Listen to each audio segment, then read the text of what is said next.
Sasagot po tayo ng isang katanungan. Ang katanungan ay ganito: paano makakuha ng putong ng buhay?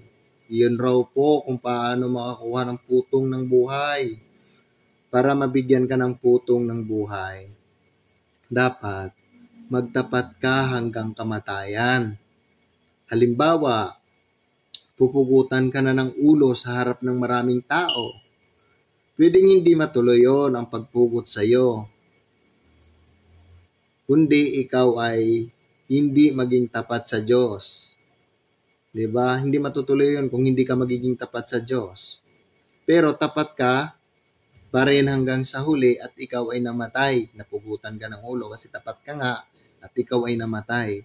Sa iyong kamatayan, ikaw ay nagkakaroon ng putong ng buhay. Ganon.